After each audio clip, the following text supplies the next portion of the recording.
الحمد لله رب العالمين والصلاة والسلام أما بعد فقد قال الله تعالى في القرآن المجيد والفرقان الحميد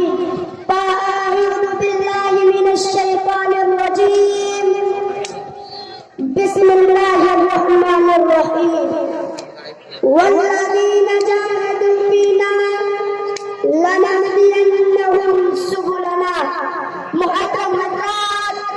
شہدائے اسلام سب سے پہلے مصداق اور اولین درجہ رکھنے والے صحابہ کرام کی مقدس جماعت ہے جن کے سبب میں اللہ نے شوق شہادت جذبہ پیدا کیا پھر شوق شہادت اللہ کے راہ میں گردن کٹانے سے کبھی گریز نہیں کیا دیکھے وہ قتل میدان میں جنگ میں کود پڑتے تھے نہ مال کی پرواہ نہ جان کی پرواہ نہ اولاد کی پرواہ نہ اولاد کی پرواہ صرف اور صرف ایک ہی آواز ایک ہی اعلان ایک ہی ندا اللہ کے راہ میں جان کو قربان کر کر جان شہادت نوش کرنا چنانچہ حضرت ابو بکر اپنا وطن سے بے وطن ہو رہے ہیں حضرت عمار بن یاسر کو شہید کیا جا رہا ہے حضرت خباب کو انگاروں پر لٹایا جا رہا ہے حضرت بلال کے سینے پر پتھر رکھے جا رہے ہیں الغربیہ کے بعد دیگر صحابہ کرام نے حضور اکرم صلی اللہ علیہ وسلم کے مقام میں اپنے جان کا نذرانہ پیش کر رہے ہیں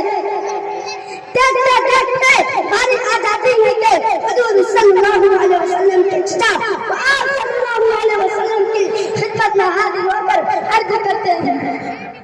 اے میرے بھتیجے اب صبر کا بیانہ لبریز ہو چکا ہے اب روح برداشت جواب دے چکی ہے اس لیے مجھے میدان کارزہ میں جا کر جنگ میں شریک ہو کر نوشنا سرکار دو عالم صلی اللہ علیہ وسلم فرماتے ہیں کہ چچا تھوڑا ٹھہر جاؤ سیدنا حمزہ رضی اللہ عنہ عرض کرتے ہیں اے میرے بھتیجے آپ ایک تو اجازت دے رہے ہیں آخر مجھے کیوں نہیں دیتے حضور صلی اللہ علیہ وسلم نے فرمایا کہ اور قسم اللہ پہ اب تم میرے ابو کی جگہ پر ہو حتیٰ کہ ایک موقع پر آپ نے مجھے فرمایا تھا اے محمد جب مجھے تیرے ابو کا یاد آئے تو میرا چہرہ دیکھ لیا کرو کیونکہ میرا اور تمہارے ابو کا چہرہ اللہ نے ایک جیسا بنایا آپ ہی نے کہا تھا اے محمد گھبرانے کی ضرورت نہیں جہاں تیرا پسینہ بہے گا وہاں حمزہ اپنا خون بہا دے گا حضور صلی اللہ علیہ وسلم نے فرمایا خدا حافظ سیدنا حضرت حمزہ رضی اللہ عنہ عرض کرتے ہیں فی امان اللہ یا محمد حضرت حمزہ کی جذبہ وغیرہ آرزو کو دیکھ کر خواہش کو دیکھ کر شوق کو دیکھ کر حضرت محمد صلی اللہ علیہ وسلم بھی اجازت دے دیتے ہیں اگر حمزہ رضی اللہ عنہ کی میدان کارزہ کی طرف چل پڑتے ہیں کفار کے مقابلے کے لیے جہاد کرتے ہیں اور جہاد کو شروع کر دیتے ہیں چنانچہ ایک وقت آتا ہے جب سیدنا حمزہ رضی اللہ عنہ شہید ہو جاتا ہے حضرت حمزہ رضی اللہ عنہ کی شہادت پر یاد کر کر کلیجہ کانپ جاتا ہے دماغ بند ہو جاتا ہے قلم رک جاتا ہے سرور دو عالم حضور صلی اللہ علیہ وسلم فرماتے ہیں اپنے چچا کو جسم کو دیکھ کر فرماتے ہیں اے میرے پروردگار اے میرے چچا کے لاش میں حال کر دیا گیا پاؤں کاٹ دی گئی انگلیاں کاٹ دی گئی آنکھیں نکال دی گئی زبان کھینچ لی گئی ماشاءاللہ بہت خوب بہت الفاظ پورے جسم کے ٹکڑے ٹکڑے کر دیا گیا پہچان کے لائق نہیں رہنے دیا گیا کوئی شرافت باقی نہیں رہی اللہ اللہ اسی دوران میں حضرت حمزہ کی جان پہنچی تھی جسے دیکھ کر آپ صلی اللہ علیہ وسلم بے چین ہو جاتے ہیں اور سوچنے لگتے ہیں کہ یہ حمزہ کے حالت کو دیکھ کر روئے گی چلائے گی چیخ مارے گی معلوم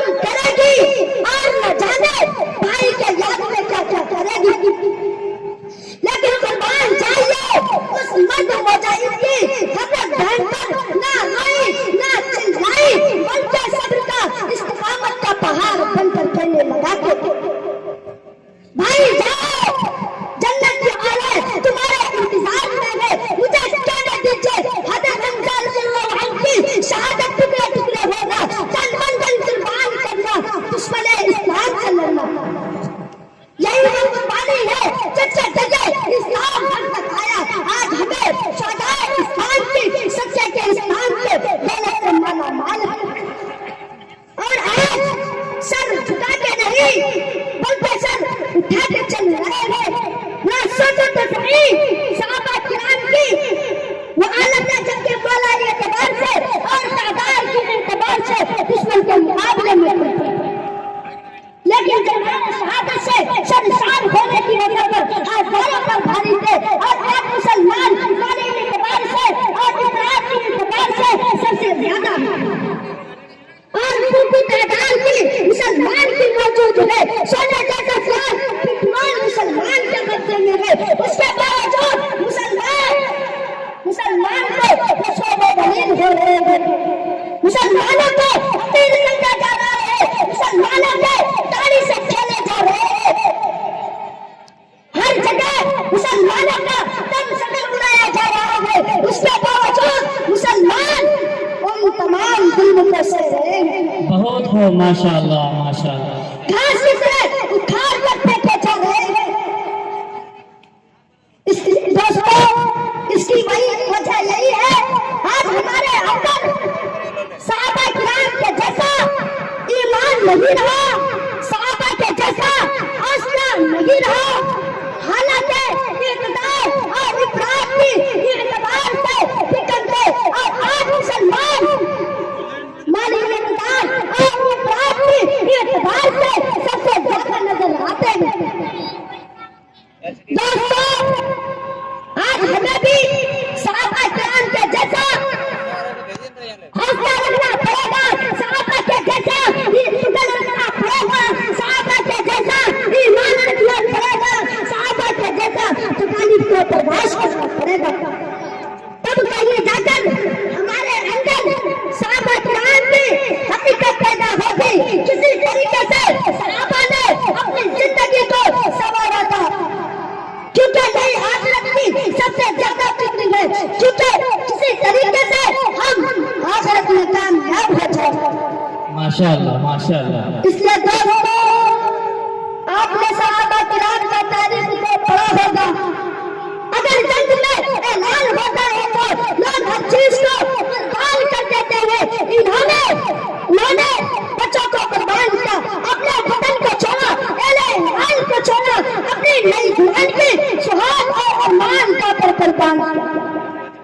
تب جا کر صحابہ بنے۔ اللہ رب العزت نے رضی اللہ عنہ ورضوا عنہ کی ظلمت کی خدمات سے سرفراز کیا۔ آج ہمیں بھی اپنے اندر صحابہ کی صفتوں کو پیدا کرنا پڑے گا، ان کے نقش پر چلنا پڑے گا، تب کہیں جا کر ہمارے اندر کامیابی کی اور کامرانی کی چوٹی پر پہنچ سکتی ہے۔ آج ہمیں بھی اپنے اندر ہم تمام دنوں میں شہدائے اسلام کی ظلمت پیدا عطا فرمائے،